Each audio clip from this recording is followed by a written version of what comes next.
Dear students, bridge ಕೋರ್ಸಿನ second ಪಾರ್ಟಿಗೆ ಇವತ್ತು discuss ಮಾಡೋಣ. ಸೊ ಇಲ್ಲಿ ಒಂದು ಸಮ್ ಪ್ರಾಬ್ಲಮ್ಸನ್ನು ತಗೊಂಡು ಸಾಲ್ವ್ ಮಾಡೋಣ. Okay, so I am Vinayak, your physics lecture. So ಈಗ ಫಸ್ಟು ಏನು ಮಾಡೋಕೆ ಕೇಳಿದರೆ ಒಂದು ಪ್ರಾಬ್ಲಮನ್ನು ತೆಗೆದುಕೊಳ್ಳಿ. ಸೊ ಈ ಪ್ರಾಬ್ಲಮ್ ಹೇಗಿದೆ ಅಂದರೆ, find the centripetal acceleration of the body using ಎಕ್ಸ್ಪ್ರೆಷನ್ನು ಕೊಟ್ಟಿದ್ದಾರೆ ನೋಡಿ. ಸೊ ಎ ಸಿ ಅಂದರೆ ಸೆಂಟ್ರಿಪಿಟಲ್ ಎಕ್ಸಲರೇಷನ್ ಅಂತೇಳಿ equals to mv²/r in metre per second square. ಅಂದರೆ ನೀವು ಲಾಸ್ಟಿಗೆ ಆನ್ಸರು ಮೀಟರ್ ಪರ್ ಸೆಕೆಂಡ್ ಸ್ಕ್ವೇರಲ್ಲಿ ಬರುತ್ತೆ ಅಂತೇಳಿ. ವೇರ್ m ಈಕ್ವಲ್ಸ್ ಟು ಅಂದರೆ mass of the body 5 × 10⁻² kg and moving in a circle of radius r equals to 2 metre. ಅಂದರೆ radius r value 2 metre ಇದೆ. Moving with the speed of v equals to 4 × 10⁻² metre per second. So these are the values, ಇವೆಲ್ಲ ಕೊಟ್ಟಿದ್ದಾರೆ. ಈಗ ನಮಗೆ difficulty ಆಗೋದು ಏನು ಕೇಳಿದರೆ, ಫಾರ್ಮುಲಾನೂ ಗೊತ್ತಿರುತ್ತೆ, ವ್ಯಾಲ್ಯೂಸ್ಗೂ ಗೊತ್ತಿರುತ್ತೆ. ನಾವೀಗ ಡಿಸ್ಕಸ್ ಮಾಡ್ತಾ ಇರೋದು substitution and simplification and finally we have to get the result. So ಅಲ್ಲಿ ಏನೇನು ಕಷ್ಟ ಬರುತ್ತೆ ನೋಡೋಣ ನಾವು. ಈಗ ಫಾರ್ಮುಲಾ ಏನಿದೆ ಅಂದರೆ A C equals to mv²/r ಅಂತ ಇದೆ. ಸೊ ಈಗ ನೀವು ಬೆಟರ್ ನೋಟ್ಬುಕ್ ಇಟ್ಕೊಂಡು ನನ್ನ ಜೊತೆಗೆ ವರ್ಕ್ ಮಾಡ್ತಾ ಹೋದರೆ ನಿಮಗೆ ಭಾಳ ಈಸಿಯಾಗಿ ಮತ್ತು ಪಕ್ಕ ಗ್ಯಾರಂಟಿಯಾಗಿ ಅರ್ಥ ಆಗುತ್ತೆ. ಅಂದರೆ ಕ್ಯಾಲ್ಕುಲೇಟರ್ ಇಟ್ಕೊಳ್ಳಿ, ಸಿಂಪಲ್ ಕ್ಯಾಲ್ಕುಲೇಟರ್ನ ಸೈಡಲ್ಲಿ. ಸೊ ನಾನು ಹೇಳ್ತಾ ಹೋಗ್ತೇನೆ, ನೀವು ಹಾಗೆ ಮಾಡ್ತಾ ಹೋಗಿ. ನಿಮಗೆ ಕಂಪ್ಲೀಟ್ ಎಲ್ಲೂ ಏನೂ ಕಷ್ಟ ಇಲ್ಲದೆ ಪ್ರಾಕ್ಟೀಸ್ ಆಗಿಬಿಡುತ್ತೆ. ಒಂದೆರಡು ಸಾರಿ ಇದನ್ನೇ ಮತ್ತೆ ಮಾಡಿ ಈ ಥರದ ಪ್ರಾಬ್ಲಮ್ಸ್ಗಳನ್ನು ಹುಡುಕಿ ಸಾಲ್ವ್ ಮಾಡಿ. ಸೊ ಆವಾಗ ನಿಮಗೆ ಒಂದು ಕಾನ್ಫಿಡೆನ್ಸ್ ಬರುತ್ತೆ. ಅಂದರೆ ನಾನು ಈಗಲೇ ನಿಮಗೆ ಫಸ್ಟು ಕ್ಲಾಸಲ್ಲಿ ಹೇಳಿದ್ನಲ್ಲ, ನ್ಯೂಮೆರಿಕಲ್ ಪಾರ್ಟಲ್ಲಿ ಯಾರು ಪರ್ಫೆಕ್ಟ್ ಆಗಬೇಕು, ಸೊ ಅವರು ಈ ಬೇಸಿಕ್ ಮ್ಯಾಥಮೆಟಿಕ್ಸಲ್ಲಿ ತುಂಬ ಚೆನ್ನಾಗಿ ತಿಳ್ಕೊಂಡಿರಬೇಕು. ಆವಾಗ ಮಾತ್ರ ಈಸಿಯಾಗಿ ಮಾಡ್ಕೊಂಡು ಹೋಗ್ಬೋದು. ಓಕೆ, ಈಗ ನೀವು ರೆಡಿ ಇದ್ದೀರಿ ಅನ್ಕೋತೀನಿ ನಾನು. ಈಗ ಏನು ಮಾಡುವ, ಈಗ ವ್ಯಾಲ್ಯೂಸನ್ನು ಸಬ್ಸ್ಟಿಟ್ಯೂಟ್ ಮಾಡುವ. ಸೊ ಎಮ್ ಮತ್ತು v² ಮತ್ತು ಆರ್ ವ್ಯಾಲ್ಯೂಸನ್ನು ಸಬ್ಸ್ಟಿಟ್ಯೂಟ್ ಮಾಡುವ. ಸೊ ಈಗ ಸಬ್ಸ್ಟಿಟ್ಯೂಟ್ ಮಾಡಿದಾಗ ಎಮ್ ಇರೋ ಜಾಗದಲ್ಲಿ ನಾವು 5 × 10⁻² ಹಾಕಿದ್ದೀವಿ. v² ಇದೆ, ಹಾಗಾಗಿ v ವ್ಯಾಲ್ಯೂ ಹಾಕಿದ್ದೀವಲ್ಲ 4 × 10⁻², ಇದಕ್ಕೆ ಹೋಲ್ ಸ್ಕ್ವೇರ್ ಇದೆ. Okay, so R value 2 metre ಇದೆ, ಅದನ್ನು 2 ಅಂತ ಹಾಕ್ಕೊಂಡಿದ್ದೀವಿ. ಇಷ್ಟೇ ಇರೋದು, ಕರೆಕ್ಟ್? ಓಕೆ, ಸೊ ನೆಕ್ಸ್ಟ್ ಏನು ಮಾಡಬೇಕು ನಾವು? ಈಗ ಕ್ಯಾಲ್ಕುಲೇಟರ್ ನಮ್ಮ ಹತ್ರ ಇದೆ, ಎಲ್ಲವೂ ಕ್ಯಾಲ್ಕುಲೇಟ್ರಲ್ಲೇ ಆಗುತ್ತಾ ಅಥವಾ ನಾವು ಕೂಡ ಸ್ವಲ್ಪ ಬುದ್ಧಿವಂತಿಕೆ ಉಪಯೋಗಿಸ್ಬೋದಾ ಅನ್ನೋದು ಇಂಪಾರ್ಟೆಂಟ್. ಜೊತೆಗೆ ನಾವು ಕ್ಯಾಲ್ಕುಲೇಟ್ರನ್ನು ಪೂರ್ತಿಯಾಗಿ ನಂಬಲಿಕ್ಕೆ ಹೋಗಬಾರ್ದು. ಯಾಕೆಂದರೆ ನಮಗೂ ಒಂದು ಥಿಂಕಿಂಗ್ ಇರಬೇಕು, ನಮಗೂ ಒಂದಿಷ್ಟು ಬೇಸಿಕ್ಸ್ ಗೊತ್ತಿರಬೇಕು ಅಲ್ವಾ? ಸೊ ಅದಕ್ಕೆ ಇದನ್ನು ನಾವು ಏನು ಮಾಡುವ ಈಗ? ಸೊ ಜಸ್ಟ್ ಈ ಬ್ರ್ಯಾಕೆಟ್ ಒಳಗಡೆ ಇದೆಯಲ್ಲ, ಇದನ್ನು ಸಪ್ರೇಟ್ ಮಾಡ್ಕೊಳ್ಳೋಣ. ಸೊ 5 × 10⁻² ಹಾಗೆ ಬಂತು. ಇಲ್ಲಿ ನೋಡಿ 4 ಇದೆ ಬ್ರ್ಯಾಕೆಟ್ ಒಳಗಡೆ ಮತ್ತು ಸ್ಕ್ವೇರ್ ಇದೆ, ಹೋಲ್ ಸ್ಕ್ವೇರ್ ಇದೆ. ಸೊ ಹಾಗಾಗಿ ನಾವು 4² ಔಟ್ಸೈಡ್ ತೊಗೊಂಡಿದ್ವಿ, ಟೇಕಿಂಗ್ ಔಟ್ಸೈಡ್ 4². ನೆಕ್ಸ್ಟ್ ಏನು ಉಳಿತು ಅಂದರೆ, ಈ 10⁻²ಗೆ ಸ್ಕ್ವೇರ್ ಹಾಗೆ ಉಳಿತು. ಸೊ ಇಲ್ಲೊಂದು ಸಣ್ಣ ಮಿಸ್ಟೇಕ್ಸು ನಾನು ನೋಡಿರುವಂಥದ್ದು.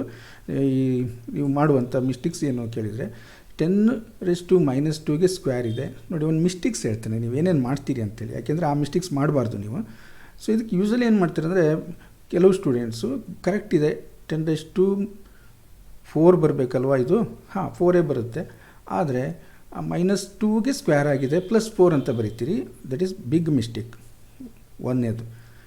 ಎರಡನೇದೇನು ಕೇಳಿದರೆ, ಇದು ಸ್ಕ್ವೇರ್ ಅಂತ ಮಾಡಿ, ಈಗ ಇಲ್ಲಿ 2 ಇದೆ, ಸ್ಕ್ವೇರ್ ಮಾಡಿದ್ರು ಅಥವಾ 2ಇಂದ ಮಲ್ಟಿಪ್ಲೈ ಮಾಡಿದ್ರು ಸೇಮ್ ಬರುತ್ತೆ. 3 ಇದ್ದಾಗ ಸ್ಕ್ವೇರ್ ಮಾಡಿ 9 ಬರೆಯುವಂಥದ್ದನ್ನು ನಾನು ನೋಡಿದ್ದೀನಿ. ಸೊ ಇವೆರಡೂ ಕೂಡ ತಪ್ಪು, ಯಾವ ಕಾರಣಕ್ಕೂ ನೀವು ಇದನ್ನು ಮಾಡಬಾರ್ದು. ಹಾಗಾದರೆ ಏನು ಮಾಡಬೇಕು ಇಲ್ಲಿ? a⁴m ⁴ n. ಅವಾಗ ಏನಾಗುತ್ತೆ, ಎ ಅನ್ನೋದು ಬೇಸ್, ಇಲ್ಲಿ ಬೇಸ್ ಇರೋ ಜಾಗದಲ್ಲಿ 10 ಇದೆ. 10⁻² -2 ಮಾಡಿದರೆ 10⁻² × 2 ಆಗುತ್ತೆ ಅಲ್ವಾ? ಸೊ -2 × 2 ಬರಬೇಕು. ಸೊ ಅದು ಇಂಪಾರ್ಟೆಂಟ್. ಓಕೆ, ಹಾಗಾಗಿ ಏನಾಯಿತು ಕೇಳಿದರೆ 5 ಈಗ 4² ಅಂದರೆ ಗೊತ್ತಿದೆ ನಮಗೆ 16, 10⁻² ಅಲ್ಲಿರೋದು ಹಾಗೆ ಇದೆ. ಇದೇನಾಯಿತು ಹಾಗಾದರೆ 10⁻⁴ ಹೀಗೆ ಬರಬೇಕು. ಸೊ /2 ಆಯಿತು. ಓಕೆ, ಈಗ ಉಳಿದಿರೋದೇನು? ಈಗ 5 × 16 ಇದೆ, ಇಲ್ಲಿ 10⁻², 10⁻⁴. ಸೊ ಆಲ್ಮೋಸ್ಟ್ ನಾವು ಫೈನಲ್ ಅಂತ ಬಂದುಬಿಟ್ವಿ ನಾವು. ಸೊ ಇದೇನಾಯಿತು, ಬೇಸ್ 10 ಇದೆ, a⁴m × a⁴n ಇದ್ದಾಗ m+n ಯಾವಾಗ ಆಗುತ್ತೆ? m ಪಾಸಿಟಿವ್, n ಪಾಸಿಟಿವ್ ಇದ್ದರೆ. ಒಂದು ವೇಳೆ ನೆಗೆಟಿವ್ ಇದ್ದರೆ ಏನಾಗುತ್ತೆ? -m -n ಈ ಥರ ಆ್ಯಡ್ ಆಗುತ್ತೆ, ಅದು ಗೊತ್ತಿರಬೇಕು. ಓಕೆ, ಸೊ ಏನಾಯಿತು ಆವಾಗ? 5 × 16 ಮಾಡಿದರೆ 80 ಬಂತು. 10⁻⁻6 -2 + -4 ಸೊ -6 ಡಿವೈಡ್ ಬೈ 2. ಸೊ 80ಗೆ 2 ಇಂದ ಡಿವೈಡ್ ಮಾಡಿ, ಇದಕ್ಕೆ ಎಷ್ಟು ಬರುತ್ತೆ? 40 ಬಂತು. 40 into 10⁻⁻6. So this is the answer. ಇನ್ನು ನೀವು ಸ್ವಲ್ಪ ಎಕ್ಸ್ಪರ್ಟ್ ಆಗ್ತಾ ಏನು ಮಾಡ್ತೀರಿ ಕೇಳಿದರೆ, ಸ್ಟ್ಯಾಂಡರ್ಡ್ ಫಾರ್ಮಿಗೆ ತರ್ತೀರಿ. ದಟ್ ಈಸ್ 4 ಇಂಟು ಅಥವಾ 4.0 ಇಂಟು 10⁻⁻5. ಕ್ಲಿಯರ್ ಆಯಿತಾ? ಇದು ಈಸಿ ಇತ್ತಲ್ವ? ನಮ್ಮ ಕ್ಯಾಲ್ಕುಲೇಟರ್ ಬೇಕಾಗಿಲ್ಲ ನೋಡಿ. ಸೊ ಹೀಗೆ ಸಿಂಪಲ್ ಆಗಿರುತ್ತೆ. ಒಂದು ಮೆಥಡನ್ನು ಫಾಲೋ ಮಾಡಬೇಕು. ನೀವು ಮಾಡ್ತಾ ಮಾಡ್ತಾ ಫಾಸ್ಟ್ ಆಗ್ತೀರಿ. ಸೊ ನೋಡ್ತಿದ್ದಾಗಲೇ ಅಕ್ಯುರೇಟಾಗಿ ಅದನ್ನು ಸಾಲ್ವ್ ಮಾಡೋ ಮಟ್ಟಕ್ಕೆ ಬರ್ತೀರಿ. ಭಾಳ ಸರಿ ಮಾಡಬೇಕು. ಓಕೆನಾ? ನೆಕ್ಸ್ಟ್ ಪ್ರಾಬ್ಲಮಿಗೆ ಹೋಗುವ. Okay, good. ಸೊ ಈಗ ಫೈಂಡ್ ದ ಯಂಗ್ಸ್ ಮಾಡ್ಯುಲಸ್. ಇದೊಂದು ಫಾರ್ಮುಲಾ ಕೊಟ್ಟಿದ್ದಾರೆ. y = f × L divide by a × L. L ಅನ್ನೋದು ಇದು ಕ್ಯಾಪಿಟಲ್ ಎಲ್, ಇದು ಸ್ಮಾಲ್ ಎಲ್ ಇದೆ. ಇನ್ Nm/m² ಯೂನಿಟಲ್ಲಿ ಬರುತ್ತೆ. ಫ್ರಮ್ ದ ಫಾಲೋವಿಂಗ್ ಡೇಟಾ ಅಂದರೆ ಈ ವ್ಯಾಲ್ಯೂಸನ್ನೆಲ್ಲ ಕೊಟ್ಟಿದ್ದಾರೆ. ಎಫ್ ಅಂದರೆ 1.62 ಇಂಟು 10⁻⁶ ನ್ಯೂಟನ್ನಲ್ಲಿದೆ. ಎ ಅಂದರೆ ಕ್ರಾಸ್ ಸೆಕ್ಷನಲ್ ಏರಿಯಾ ಅಂತೇಳಿ ನಿಮ್ಗೆ ಗೊತ್ತಾಗುತ್ತೆ. ಇದು ನೀವು ಈ ವರ್ಷನೇ ಈ ಯೂನಿಟಲ್ಲಿ ಕಲಿತೀರಿ ಬರ್ತಾ ಬರ್ತಾ. 3 ಇಂಟು 10⁻⁴ ಮೀಟರ್ ಸ್ಕ್ವೇರು ಏರಿಯಾ ಇದು. ಎಲ್ ಅನ್ನೋದು ಲೆಂತು 2 ಮೀಟರ್ ಇದೆ. ಇದು ಕೂಡ ಒಂದು ಇಲಾಂಗೇಷನ್ ಅಂತ ಕರೀತಾರೆ. ಸೊ ಅದು ಲೆಂತೇ ಇರುತ್ತೆ. 1.11 ಇಂಟು 10⁻³ ಮೀಟರ್. ಸೊ ಎಲ್ಲ ಒಂದೇ ಯೂನಿಟಲ್ಲಿದೆ. ನಿಮ್ಗೆ ಆ ಯೂನಿಟ್ ಬಗ್ಗೆ ಆಗಲಿ ಏನೂ ನಾನು ಡಿಸ್ಕಸ್ ಮಾಡ್ತಾಯಿಲ್ಲ, ಜಸ್ಟ್ ಕ್ಯಾಲ್ಕುಲೇಷನ್ ಬಗ್ಗೆ ಮಾತಾಡ್ತಾ ಇದ್ದೀನಿ. ಓಕೆ, ಸೊ ಹಾಗಾಗಿ ಈಗ ಫಾರ್ಮುಲಾ ಯಾವುದಿದೆ ಅದನ್ನು ಫಸ್ಟ್ ತಗೊಳ್ಳೋಣ. y = f × L divide by a × small L. Okay, ವ್ಯಾಲ್ಯೂಸನ್ನು ಸಬ್ಸ್ಟಿಟ್ಯೂಟ್ ಮಾಡಿ. ಯಾವ್ಯಾವುದು ಎಲ್ಲೆಲ್ಲಿದೆ ಅದು. ಎಫ್ ಇರೋ ಜಾಗದಲ್ಲಿ 1.62 ಇಂಟು 10⁻⁶, ಕ್ಯಾಪಿಟಲ್ ಎಲ್ ಇರೋ ಜಾಗದಲ್ಲಿ 2, ಎ ಇರೋ ಜಾಗದಲ್ಲಿ cross sectional area 3 into 10⁻⁻⁴, small L ಏನಿದೆ 1.11 ಇಂಟು 10⁻⁻3. ಸೊ ಭಾಳ ಸಿಂಪಲ್ ಆಗಿರುವಂಥದ್ದು ನೋಡಿ. ಇಲ್ಲೂ ಕೂಡ ಏನು ನಮ್ಮ ಕಷ್ಟದ ಕೆಲಸ ಇಲ್ಲ.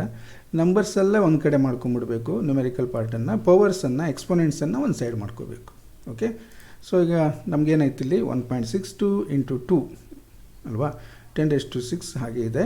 ಸೊ ಇಲ್ಲಿ ಡಿನಾಮಿನೇಟ್ರಲ್ಲಿ ಏನಾಗಿದೆ 3 ಇಂಟು 1.11 10⁻⁻⁴ ಇಂಟು 10⁻⁻3 ಇಲ್ಲಿರೋದು ಒಂದು ಸೈಡ್. ನಾವು ಎಕ್ಸ್ಪೋನೆಂಟ್ಸ್ ಎಲ್ಲ ಒಂದು ಕಡೆಗೆ ಇಟ್ಕೊಂಡಿದ್ದೀವಿ. ಓಕೆ, ಈಗ ಕ್ಯಾಲ್ಕುಲೇಟರ್ ತೆಗೀರಿ ಬೇಕಾದರೆ. ಇಲ್ಲ ನೀವು ಇದನ್ನು ಹಾಗೆ ಮಾಡ್ಬೋದು, ಈಸಿ ಇದೆ ನೋಡಿ. 2 ಇಂದ ಮಲ್ಟಿಪ್ಲೈ ಮಾಡಿ ಇದಕ್ಕೆ. ಸೊ ಇದಕ್ಕೆ ಏನು ಮಾಡಿ 1.11 ಇಂಟು 3. ಕ್ಯಾಲ್ಕುಲೇಟರ್ ಬೇಕಾ ಇದಕ್ಕೆ? 3 ಇಂದ ಮಲ್ಟಿಪ್ಲೈ ಮಾಡಿದರೆ ಏನಾಗುತ್ತೆ? 3.33 ಆಗುತ್ತೆ ಅಲ್ವಾ? ಸೊ ಅದಕ್ಕೆ ಬೇಕಾದರೆ ಯೂಸ್ ಮಾಡಿ. ಈಗ ಮಲ್ಟಿಪ್ಲೈ ಮಾಡಿದ್ರೆ ಎಷ್ಟು ಬಂತು? 3.24 ಬಂತು ನ್ಯೂಮರೇಟ್ರಲ್ಲಿ. ಡಿನಾಮಿನೇಟ್ರಲ್ಲಿ 3.33 ಬಂತು. 10⁻⁶ ನ್ಯೂಮರೇಟ್ರಲ್ಲಿದೆ.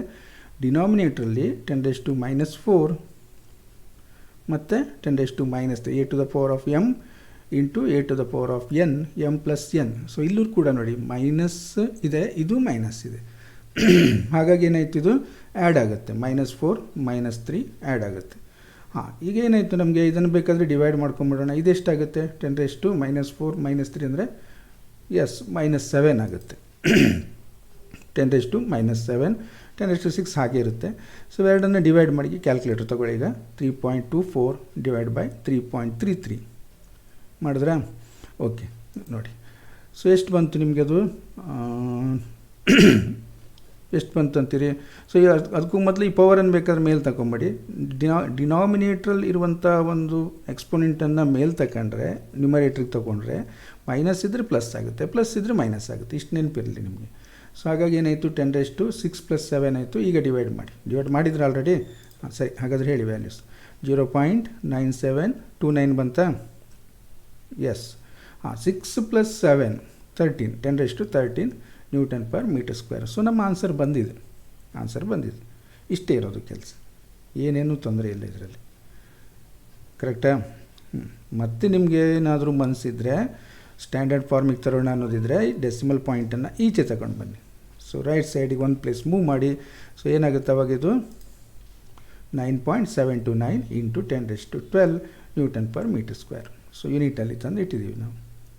ಯೂನಿಟ್ ಬಗ್ಗೆ ನಾನು ಹೇಳೋದಿಲ್ಲ ಅಂದಿದ್ದೀನಿ, ಬಟ್ ಈ ಕ್ಯಾಲ್ಕುಲೇಷನ್ ಪಾರ್ಟ್ ಅಷ್ಟೇ ನಾನು ಡಿಸ್ಕಸ್ ಮಾಡ್ತಾ ಇರೋದು. ಇಲ್ಲಿ ಮ್ಯಾಕ್ಸಿಮಮ್ 80% ಸ್ಟೂಡೆಂಟ್ಸು ಸ್ಟ್ರಕ್ ಆಗೋದು, ಕನ್ಫ್ಯೂಸ್ ಮಾಡ್ಕೊಳ್ಳೋದು ಇದೇ ಪಾರ್ಟಲ್ಲಿ. ಫಾರ್ಮುಲಾ ನೆನಪಿರುತ್ತೆ, ಎಲ್ಲ ಗೊತ್ತಿದೆ, ಬಟ್ ಈ ಮಧ್ಯದಲ್ಲಿ ಏನೋ ಆಯಿತು ಸರ್, ಏನಾಯಿತು ಏನಾದದ್ದೇನೂ ಅಲ್ಲ, ಬೇಸಿಕ್ಸ್ ಗೊತ್ತಿಲ್ಲ ಅಂದರೆ ಹೀಗೆಲ್ಲ ಆಗುತ್ತೆ. ಅದಕ್ಕೆ ಇದನ್ನು ನಿಮ್ಗೆ ಸ್ಟಾರ್ಟಿಂಗಲ್ಲೇ ಹೇಳ್ತಾ ಇರೋದು. Fine, okay. Next, simplify the following and find the value of X. So X value find out ಮಾಡಿ. ಇಲ್ಲೆಲ್ಲ ಏನೇನಿದೆ, ಡೆಸಿಮಲ್ಸ್ ಇದೆ, ಎಕ್ಸ್ಪೋನೆಂಟ್ಸ್ ಇದೆ, ಸ್ಕ್ವೇರ್ಸ್ ಇದೆ, ಇವೆಲ್ಲ ಇದೆ. ಇದನ್ನು ಸಿಂಪ್ಲಿಫೈ ಮಾಡಿ ಅಂತ ಹೇಳಿದ್ದಾರೆ. ಓಕೆ, ಸೊ ಈಗ ಇದನ್ನು ನೀವು ನನ್ನ ಜೊತೆಗೆ ಮಾಡ್ತಾ ಬನ್ನಿ, ಯಾಕೆಂದರೆ ಇಲ್ಲಿ ಸ್ವಲ್ಪ ಕಷ್ಟಪಡ್ತೀರಾ ನೀವು, ನನಗೆ ಗೊತ್ತು. ಈಗ ಏನು ಮಾಡೋ, ಫಸ್ಟ್ ನಾವು ಇದನ್ನು 6.2 ಇಂಟು 10⁸. ಇದು ನೋಡಿ, ಎರಡು ಟರ್ಮ್ ಇದೆ ಇದರಲ್ಲಿ. A b to the power of m ಅಂತ ಅಂದ್ಕೊಂಡ್ರೆ, a to the power of m, b to the power of m ಅಂತೀವಲ್ಲ, ಅಷ್ಟೇ, ಮತ್ತೇನಿಲ್ಲ. 1.2ಗೂ ಸ್ಕ್ವೇರ್ ಬರೀರಿ, 1.2 ಸ್ಕ್ವೇರು, 10⁻³ ಇದೆಯಲ್ಲ, ಇದಕ್ಕೂ ಸ್ಕ್ವೇರ್. ಓಕೆ, ಇಷ್ಟ ಆಯ್ತಲ್ವಾ? ನೆಕ್ಸ್ಟ್ ಏನಿದೆ ಇಲ್ಲಿ ಡಿನಾಮಿನೇಟು 3.1 ಇಂಟು 10⁻⁴ ಆ್ಯಸ್ ಇಟ್ ಈಸ್ ಇದೆ, ಹಾಗೆ ಬರೀರಿ. 2.5 ಇಂಟು 10⁻⁴ ಇದು ಹಾಗೆ ಇರಲಿ. ಇಷ್ಟ ಆಯ್ತಲ್ವಾ? ಓಕೆ, ಸೊ ಈಗ ನಾವು ನೆಕ್ಸ್ಟ್ ಏನು ಮಾಡ್ಬೋದು, ಈ 1.2 ಸ್ಕ್ವೇರನ್ನು ಫೈಂಡ್ ಔಟ್ ಮಾಡ್ಬೋದು. ನಿಮ್ಮ ಕ್ಯಾಲ್ಕುಲೇಟರ್ ತಗೊಳ್ಳಿ. 1.2 ಇಂಟು 1.2 ಈಕ್ವಲ್ಸ್ ಟು ಹೊಡೀರಿ, ಬರುತ್ತೆ ಆನ್ಸರ್. ಸೊ ಎಷ್ಟು ಬಂತದು? 1.44 ಬಂತಾ? ಓಕೆ, ಸೊ 1.44 ಬರೀರಿ, ಉಳಿದಿದ್ದು ಹಾಗೆ ಇರಲಿ. ಇಲ್ಲಿ ನಾನು ಹೇಳಿದ್ದು ಕೆಲವು ಮಕ್ಕಳು ಇಲ್ಲಿ ತಪ್ಪು ಮಾಡ್ತಾರೆ ಅಂತ ಆಗ ಹೇಳಿದ್ನಲ್ಲ ನಾನು. ಹಾಗೆ ಇಲ್ಲೇನು ಕೇಳಿದರೆ 10⁻³ ಇದಕ್ಕೆ ನಾವು ಸ್ಕ್ವೇರ್ ಅಂತ ಹೇಳ್ಬೋದು, ಟು ದ ಪವರ್ ಆಫ್ 2 ಅಂತಲೂ ಹೇಳ್ಬೋದು. ಸ್ಕ್ವೇರ್ ಅಂದಾಗ ಏನು ಅಂದ್ಕೋತೀರಿ, ಸ್ಕ್ವೇರ್ ಮಾಡಬೇಕು. ಯಾವುದಕ್ಕೆ? ಇದಕ್ಕೆ ಸ್ಕ್ವೇರ್ ಮಾಡ್ತೀರಿ ಅಂತೇಳಿ 3ಗೆ ಸ್ಕ್ವೇರ್ ಮಾಡಿಬಿಡ್ತೀರಿ ಮಕ್ಕಳೇ, ದೊಡ್ಡ ತಪ್ಪೋದು. ಸೊ ಏನಾಗಬೇಕು ಇಲ್ಲಿ, A to the power of M to the power of N, ಅಂದರೆ A to the power of M to the power of N equals to A to the power M into N, ಅಂದರೆ -3 into 2 ಆಗಬೇಕು. ಎಷ್ಟಾಯಿತು ಆವಾಗ? -2 into 3 ಮಾಡಿದರೆ -6 ಬರುತ್ತೆ. ಕರೆಕ್ಟಾ? ಏನೇನು ಮಾಡಿದ್ವಿ ನಾವಿಲ್ಲಿ? ಸ್ಕ್ವೇರ್ ವ್ಯಾಲ್ಯೂ 1.2ದ ಸ್ಕ್ವೇರ್ ವ್ಯಾಲ್ಯೂ ಬರೆದ್ವಿ, ಮತ್ತು ಇಲ್ಲಿ A to the power of M to the power of n ಮಾಡಿದ್ವಿ. ಸೊ ಅದನ್ನು ಇಲ್ಲಿ ಬರೆದಿದ್ದೀವಿ. ನೆಕ್ಸ್ಟ್ ಏನು ಮಾಡುವ, ಈಗ ನಾವು ಈ ಸ್ಟೆಪ್ ಉಳಿದಿದ್ದೆಲ್ಲ ಹಾಗೇ ಇದೆ, ಮುಂದಕ್ಕೆ ಹೋಗೋಣ. ಈಗೇನಾಯಿತು ನೋಡಿ, ಈ ನ್ಯೂಮೆರಿಕಲ್ ನಂಬರ್ಸನ್ನೆಲ್ಲ ಒಂದು ಕಡೆ ಬರೆದುಬಿಡಿ. 6.2, 1.44, 10⁸ ಇತ್ತಲ್ವ ಅವ್ರಿಗೆ ಕೊಟ್ಟಿರೋದು, ಅದನ್ನು ಹಾಗೆ ಇಡಿ. 10⁻⁻6 ಈಗ ಬಂತಲ್ವ ಇಲ್ಲಿ, ಅದನ್ನು ಪಕ್ಕದಲ್ಲಿ ಬರೀರಿ. ಡಿನಾಮಿನೇಟರ್ ಏನಾಯಿತು? 3.1 ಇಂಟು 2.5 ಇಂಟು 10⁻⁴ ಇದೆ ಇಲ್ಲಿ, ಮತ್ತು 10⁻⁻4 ಇದೆ. ಇಂಥ ಸಂದರ್ಭದಲ್ಲಿ ನಾವು ಏನು ಮಾಡಬೇಕು? ಥಿಂಕಿಂಗ್ ಮಾಡ್ತಾನೆ ಇರಬೇಕು, ಎಲ್ಲಿ ಸಿಂಪ್ಲಿಫೈ ಮಾಡೋಕ್ಕೆ ಈಸಿ ಆಗುತ್ತೆ ಅಂತೇಳಿ. ಸೊ ಒಂದು ಸಿಕ್ಕೋಯ್ತು ನಮಗೆ ನೋಡಿ, 10⁻⁴ ಇಂಟು 10⁻⁻4, ಇದು +4 ಇದೆ, ಇದು -4 ಇದೆ. ಏನಾಗುತ್ತೆ? 10⁻⁴ ಇಂಟು 10⁻⁻4 ಈಕ್ವಲ್ಸ್ ಟು 10⁻�0. ಸೊ ಹಾಗಾಗಿ any number to the power, ನೀವು ಹಿಂದಿನ ಕ್ಲಾಸಲ್ಲಿ ನೋಡಿದ್ರಲ್ವ, so that is equals to 1. 10⁻�0 is 1. ಹಾಗಾಗಿ ಇವೆರಡನ್ನು ಬಿಟ್ಬಿಡೋಣ, ಯಾಕೆಂದರೆ ಅಲ್ಲಿ 1 ಬರುತ್ತಲ್ವ. 1 ಇಂಟು ಸಮಥಿಂಗ್, ಈ ಎಲ್ಲಕ್ಕೂ 1 ಮಲ್ಟಿಪ್ಲೈ ಮಾಡಿದ್ರೆ ಏನೂ ಚೇಂಜಸ್ ಇಲ್ಲ, ಅದು ಇದ್ದಂಗೆ ಇರ್ತದೆ. ಸೊ ನಾವೀಗ ಮುಂದಕ್ಕೆ ಹೋಗೋಣ. ಈಗ ಏನಾಯಿತು ಅಂದರೆ 6.2 ದಿಸ್ 1 ಇಂಟು 1.44 ಇಂಟು ನೋಡಿ, ಈಗ a to the power of m into a to the power of n, m plus n formula ಅದು. ಎಮ್ ಮತ್ತು ಎನ್ ಪಾಸಿಟಿವ್ ಇದ್ದರೆ, ಇಲ್ಲಿ ಏನಾಗಿದೆ, ಎನ್ ನೆಗೆಟಿವ್ ಇದೆ. ಸೊ ಎಮ್ ಮೈನಸ್ ಎನ್, ಅಂದರೆ ಇದ್ದಂಗೆ ಬರೀಬೇಕು ಇಲ್ಲಿ. 8 - 6 ಇಲ್ಲಿ ಮತ್ತೆ ಬೇಡ ಅನ್ನಲ್ಲ. ಈಗ 10 ಟು ದ ಪವರ್ ಆಫ್ +4 -4 0 ಆಗುತ್ತೆ, ದಟ್ ಈಸ್ 1. ಇಷ್ಟ ಆಯಿತಾ? ಕ್ಯಾಲ್ಕುಲೇಟರ್ ತಗೊಳ್ಳಿ. ಸೊ ಇಲ್ಲಿವರೆಗೆ ಕ್ಯಾಲ್ಕುಲೇಟರ್ ಅಗತ್ತಿಲ್ಲ ನಮಗೆ, ಇನ್ನು ಬೇಕು ನಮಗೆ. ಏನು ಮಾಡಬೇಕೀಗ? 6.2 ಇಂಟು 1.44 ಮಾಡಿ ಫಸ್ಟ್ ಬರ್ಕೊಳ್ಳಿ ಮಕ್ಕಳೇ. ಇಲ್ಲಿ ನಾನು ಮತ್ತೆ ಹೇಳ್ತಾ ಇದ್ದೀನಿ, ಕ್ಯಾಲ್ಕುಲೇಟ್ರಲ್ಲಿ ತಪ್ಪು ಮಾಡ್ತೀರಾ ಈ ಪಾರ್ಟಲ್ಲಿ. ಏನು ತಪ್ಪು ಅಂತ ಹೇಳ್ಬಿಡ್ತೇನೆ, ಯಾಕೆಂದರೆ ಆ ತಪ್ಪು ಮಾಡಬಾರ್ದು. ನೀವು ಏನು ಮಾಡ್ತೀರಂದರೆ, ಯೂಶ್ವಲಿ 6.2 ಇಂಟು 1.44 ಬಂತಲ್ವಾ, ನೆಕ್ಸ್ಟ್ ಏನು ಮಾಡ್ತೀರಿ? Divide by 3.1. ನೀವು ಮಾಡೋದು ತಪ್ಪು ಹೇಳ್ತಾ ಇದ್ದೀನಿ ನಾನು, ಹಿಂಗೆ ಮಾಡಬಾರ್ದು. Divide by 3.1. ನೆಕ್ಸ್ಟ್ ಏನಿದೆ? ಇಂಟು 2.5. ನೀವು ಬೇಕಾದ್ರೆ ಮಾಡಿ ನೋಡಿ, ಒಂದು ಸೈಡಿಗೆ ಬರೆದಿಡಿ, ರಾಂಗ್ ಆನ್ಸರ್ ಬರುತ್ತೆ. ಏನು ತಪ್ಪಾಯಿತು ಅಂತ ನಿಮ್ಗೆ ಈಗ ಗೊತ್ತಾಗುತ್ತೆ. ಹೇಳ್ತೇನೆ ನಾನು ಏನು ಮಾಡಬೇಕು. ನಾನೀಗ ನೀವು ತಪ್ಪು ಮಾಡೋದು ಹೇಳಿದ್ದೀನಿ, ಈಗ ಸರಿಯಾಗಿ ಮಾಡೋದನ್ನು ಹೇಳ್ತೇನೆ. 6.2 ಇಂಟು 1.44 ಮಲ್ಟಿಪ್ಲೈ ಮಾಡಿ ಬರೀರಿ, ಅದು ಎಷ್ಟು ಬರುತ್ತೆ ನ್ಯೂಮರೇಟ್ರ್ ಅಂತೇಳಿ. ಸೊ 8.928 ಬಂತು. 3.1 ಇಂಟು 2.5 ಮಲ್ಟಿಪ್ಲೈ ಮಾಡಿ ಈಕ್ವಲ್ಸ್ ಟು ಮಾಡಿ ಎಷ್ಟು ಬರುತ್ತೆ ನೋಡಿ, ಅದನ್ನು ಡಿನಾಮಿನೇಟ್ರಲ್ಲಿ ಬರೀರಿ. ಈ ಹ್ಯಾಬಿಟನ್ನು ರೂಢಿ ಮಾಡ್ಕೊಳ್ಳಿ, ಯಾಕೆಂದರೆ ನಾನು ಅವಾಗ ಹೇಳಿದ್ನಲ್ಲ, ಹಾಗೆ ಮಾಡಿದರೆ ನಿಮ್ಮ ಸಿಂಪಲ್ ಕ್ಯಾಲ್ಕುಲೇಟರ್ ನೀವು ಯೂಸ್ ಮಾಡ್ತಾ ಇರೋದು ರಾಂಗ್ ಆಗುತ್ತೆ. ಓಕೆ, ಈಗೇನು ಮಾಡಿ, ನ್ಯೂಮರೇಟರ್ ಸಿಕ್ಕಿದೆ, ಡಿನಾಮಿನೇಟರ್ ಸಿಕ್ಕಿದೆ, ಪವರ್ ನೋಡಿ 8 - 6 2 ಉಳ್ಕೊಂಡಿದೆ, ಇದಕ್ಕೂ ಡಿವೈಡ್ ಮಾಡಿ. So will get the answer 1.152 into 10 to the power of 2. So this is the final answer. Correct ಆಯ್ತಾ ನಿಮಗೂ? ಓಕೆ, ಮುಂದಕ್ಕೆ ಹೋಗೋಣ. ಇಲ್ಲೇನಾಗಿದೆ ಅಂದರೆ x is equal to 3.142 into 0.06 into 10⁻⁻⁴ whole square into 81 divide by 1.7 into 10⁻³ whole cube into 6.667. ಇದು ಇಷ್ಟು ವ್ಯಾಲ್ಯೂಸನ್ನು ಬಂದಿದೆ. ನಮ್ದು ಯಾವುದೋ ಒಂದು ಫಾರ್ಮುಲಾ ಯಾವುದೋ ಒಂದು ಕ್ಯಾಲ್ಕುಲೇಷನ್ ಮಾಡ್ತಾಯಿದ್ವಿ, ಈ ಥರ ಬಂತು ಅಂದ್ಕೊಳ್ಳೋಣ. ಓಕೆ, ಈಗ ನಮಗೆ 3.142ಗೆ ಪ್ರಾಬ್ಲಮ್ ಇಲ್ಲ, ಆ್ಯಸ್ ಇಟ್ ಈಸ್ ಬರೆಯೋಣ. ಇಲ್ಲೇನು ಮಾಡುವ ನಾವು? ಸರ್ ಇಲ್ಲಿ 0.06 ಇದೆ, ಸ್ಕ್ವೇರ್ ಮಾಡ್ಕೊಂಬಿಡ್ತೀವಿ.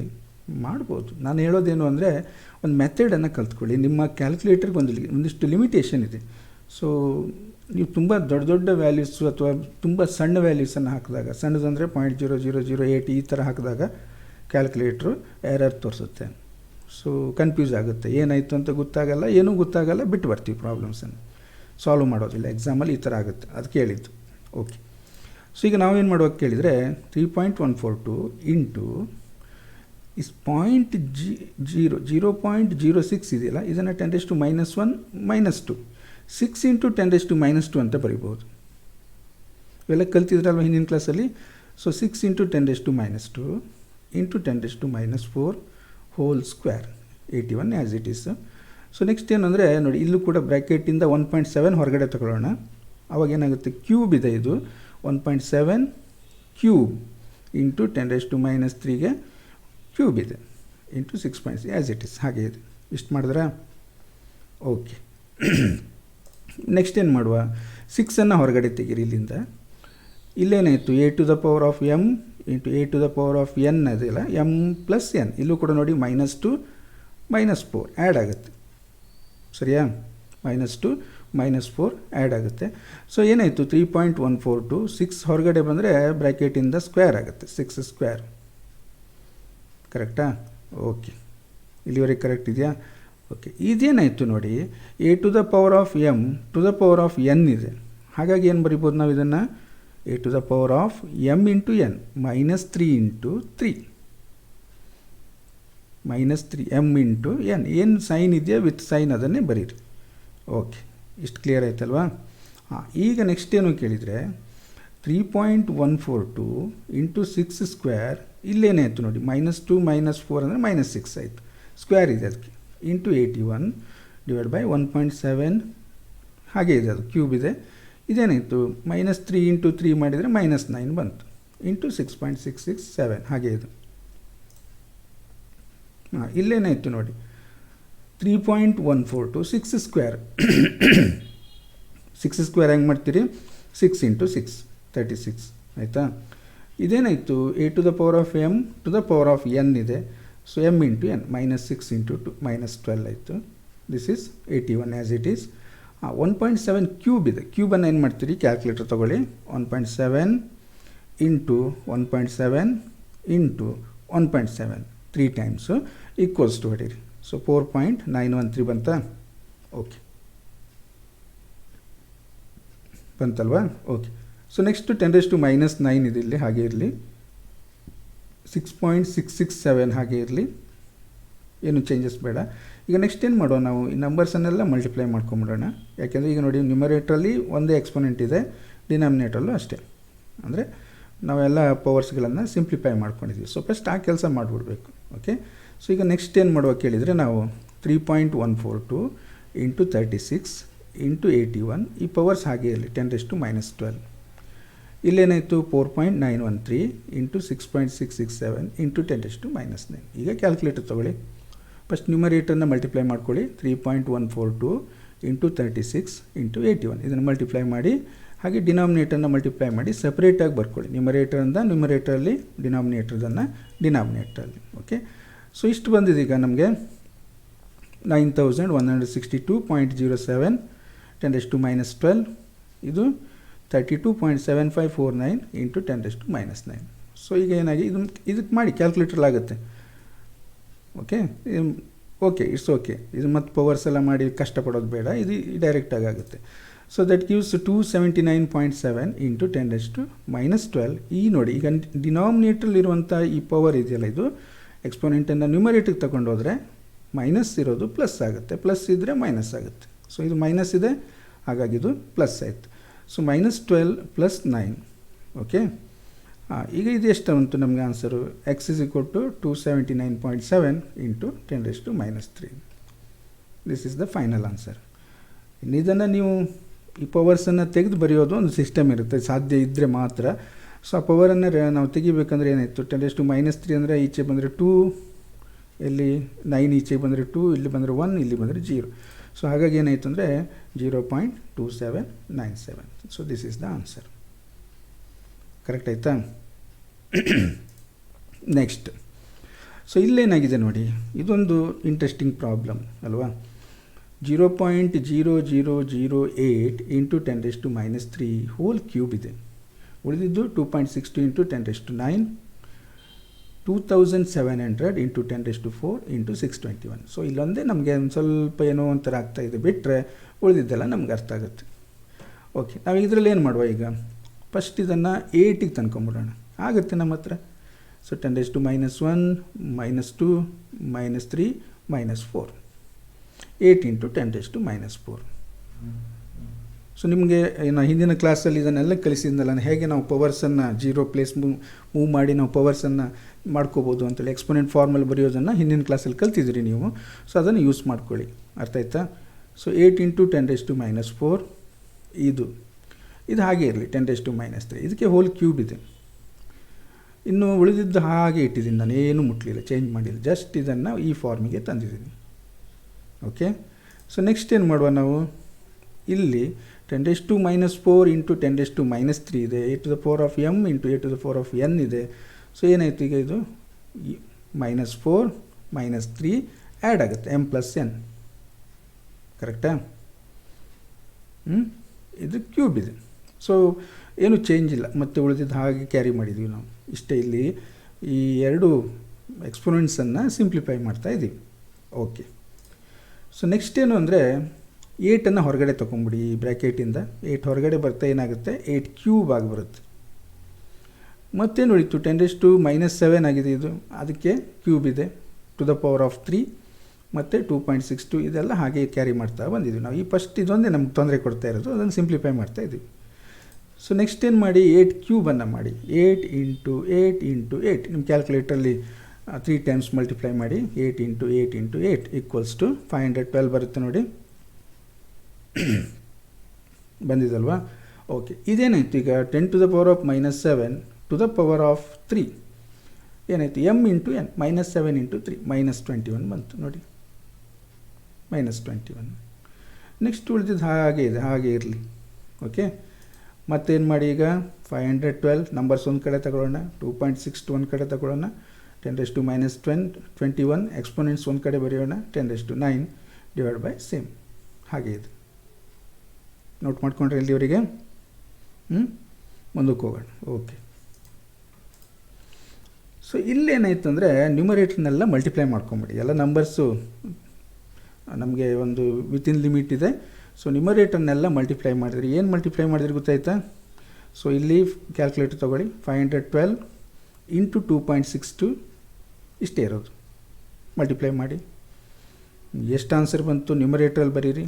ಇಲ್ಲಿ 2700 ಇಂಟು 621 ಮಾಡಿ, ಡಿನಾಮಿನೇಟರ್ ಸೈಡಲ್ಲಿ ಬರೀರಿ. ಸೊ ಇಷ್ಟಾಗುತ್ತೆ ನೋಡಿ.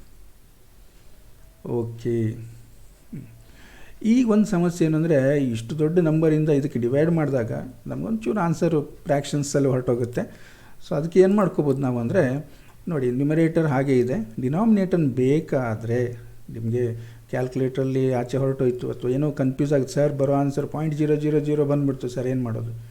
ಆಗ ಅದೆಲ್ಲ ಆಮೇಲೆ ಕಷ್ಟಪಡೋಕ್ಕಿಂತ ಇಲ್ಲ ಜಸ್ಟ್ ಒಂದು ಸ್ಟೆಪ್ ಮಾಡ್ಕೊಂಬಿಟ್ರೆ ನೋಡಿ. ಈಗ ಈ ಡೆಸಿಮಲ್ ಪಾಯಿಂಟನ್ನು ನಾವು ಈಚೆ ಲೆಫ್ಟ್ ಸೈಡಿಗೆ ತಗೊಂಡೋದ್ರೆ 10⁻⁴, 10⁻², 10⁻3, 10⁻⁴, 10⁻⁵, 10⁻�6 ಹಾಗಾಗಿ 1.6767 ಇಂಟು 10⁻⁶ ಅಂತ ಬರೀಬೋದು. ನಮ್ಗೆ ಆನ್ಸರು ಈಸಿ ಆಗುತ್ತೆ, ಆಮೇಲೆ ಸಿಂಪ್ಲಿಫೈ ಮಾಡೋದು ಈಸಿ ಆಗುತ್ತೆ ಅಷ್ಟೇ, ಮತ್ತೇನಿಲ್ಲ. ಸರ್ ಹಾಗೆ ಮಾಡ್ರೆ ಏನಾಗುತ್ತೆ, ಏನೂ ಆಗಲ್ಲ. ನಿಮಗೆ ರೂಢಿ ಆಗೋರಿಗೆ ಸ್ವಲ್ಪ ಕಷ್ಟ, ರೂಢಿ ಆದರೆ ಎಸ್ ಯು ಕ್ಯಾನ್, ಏನೂ ತೊಂದರೆ ಇಲ್ಲ. ಓಕೆ, ಸೊ ಈಗ ನಾವು ಇದನ್ನು ಏನು ಮಾಡ್ಬೋದು, ಈಗ ಈ 6 ಮತ್ತು ಇಲ್ಲಿ ನೋಡಿ a⁴m ಇಂಟು a⁴n ಇದೆ. ಸೊ ಎರಡು ಏನು ಮಾಡ್ಬೋದು, ನೀವು ಆ್ಯಡ್ ಮಾಡ್ಬೋದು. ಆ್ಯಡ್ ಮಾಡಿದರೆ ಏನಾಯಿತು, 6 + 4 ಆಯಿತು, 10⁻10 ಈಗ ಡಿವೈಡ್ ಮಾಡಿ 1ರಿಂದ ಇದಕ್ಕೆ 1.6767ಇಂದ ಡಿವೈಡ್ ಮಾಡಿದ್ರೆ ಇದಕ್ಕೆ ಎಸ್. ಸೊ ಡಿವೈಡ್ ಮಾಡಿದರೆ 800.04 ಇಂಟು 10⁻⁻12. ನೋಡಿ ಈಗ +10 ಇತ್ತಲ್ಲ, ಇದು ಮೇಲೆ ಬಂದರೆ -10 ಆಯಿತು. ನೆಕ್ಸ್ಟ್ ಏನು ಮಾಡ್ತೀರಿ? 8.004 ಬರಿಬೋದಾ? ಅಥವಾ ಇದನ್ನು 10⁻⁻12 -10 ಅಂದರೆ ಎಷ್ಟಾಗುತ್ತೆ? -22. ಕರೆಕ್ಟ್, -22. ಸೊ ಹಾಗಾಗಿ 800.04 ಇಂಟು 10⁻⁻22 ಬಂತು. ನೆಕ್ಸ್ಟ್ ಏನು ಮಾಡ್ತೀರಿ? ಬೇಕಾದರೆ ಪಾಯಿಂಟನ್ನು ಈಚೆ ತಗೊಳ್ಳಿ.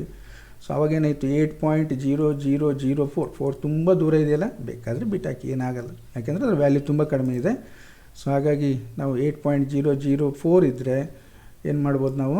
10⁻⁻22 ಇದೆಯಲ್ಲ, ಸೊ ಇದಲ್ಲ, ಇದೇನು ಇದು ಎಲ್ಲಿಂದ ಬಂತಿದ್ದು ಮಧ್ಯೆ ಸೇರಿಕೊಂಡಿದೆ. 10⁻2 ಅಲ್ಲ ಇದು. ಏನು ಮಾಡಿ? Final answer x = 8 into 10⁻⁻20. 2 place ಈಚೆ ಬಂದ್ರಿ ನೀವು. 8 ಇಂಟು 100 ಆಗ್ತಾ ಇತ್ತಲ್ಲ, 10⁻2 ಆಗ್ತಾ ಇತ್ತಲ್ಲ, +2 ಆಗ್ತಾ ಇತ್ತಲ್ಲ, ಸೊ 10⁻⁻20 ಉಳ್ಕಂತು. So this is the answer. Okay, clear ಆಯ್ತಾ ಇಲ್ಲ? ಸೊ ಹಾಂ, ಇಲ್ಲಿಗೆ ಇಷ್ಟು ಪ್ರಾಬ್ಲಮ್ಸ್ಗಳನ್ನು ಸಾಲ್ವ್ ಮಾಡಿದ್ದು ಗೊತ್ತಾಯ್ತು ಅನ್ಕೋತೀನಿ ನಮಗೆ. ಸೊ ಮತ್ತೆ ಇನ್ನೊಂದು ಸರಿ ಪ್ರಾಕ್ಟೀಸ್ ಮಾಡಿ, ಮತ್ತೆ ಏನು ಮಾಡಬೇಕು? ನೀವು ಒಂದು 2-3 ಸರಿ ಮಾಡಿ ಇದರಲ್ಲಿ ಫ್ಲೂಯೆನ್ಸಿ ಬರಬೇಕು. ಯಾವುದು ಕೊಟ್ಟು ನಾವು ಸಿಂಪ್ಲಿಫೈ ಮಾಡ್ತೀವಿ ಅನ್ನೋದು ಬರಬೇಕು. ನಿಮ್ಮ ಹತ್ರ ಇರೋದು ಒಂದು ಟೂಲು ಕ್ಯಾಲ್ಕುಲೇಟರ್, ಇನ್ನೊಂದು ನೀವು. ಸೊ ನೀವು ಸ್ಟ್ರಾಂಗ್ ಇರಬೇಕು. ಕ್ಯಾಲ್ಕುಲೇಟರ್ ಸರಿ ಇಲ್ದಿರ ಪರವಾಗಿಲ್ಲ, ನೀವು ಸರಿಯಾಗಿರಬೇಕು. ನಿಮ್ಮ ಮೈಂಡಲ್ಲಿ ಇವೆಲ್ಲ ಕೂತ್ಕೊಂಡಿರಬೇಕು. Basic mathematics. ಕೆಲವೊಮ್ಮೆ ನೋಡಿದಾಗ ಏನು ಸರ್ ಇದನ್ನೆಲ್ಲ ಕಲಿಸ್ತೀರಾ ಅಂತೀರಿ. ನಾನು ನಿಮ್ಗೆ ಇದನ್ನೇ ನಿಮ್ಮ ಹತ್ರ ಮಾಡಿಸಿದಾಗ ಗೊತ್ತಾಗುತ್ತೆ ಎಲ್ಲೆಲ್ಲಿ ಎಷ್ಟು ಜನ ಕಷ್ಟಪಡ್ತೀರಿ ಅಂತೇಳಿ. ಬಟ್ ಯಾರೂ ಕಷ್ಟಪಡಬಾರ್ದು, ಇದನ್ನು ಪರ್ಫೆಕ್ಟಾಗಿ ಕಲ್ತ್ಕೋಬೇಕು. ಓಕೆ, ಸೊ ನಿಮ್ಗೆ ಇಷ್ಟ ಆದರೆ ಲೈಕ್ ಮಾಡಿ, ಮತ್ತು ಇಷ್ಟೊತ್ತು ನೋಡ್ತಾ ಕೂತಿದ್ರಲ್ವ, thank you for watching. Okay.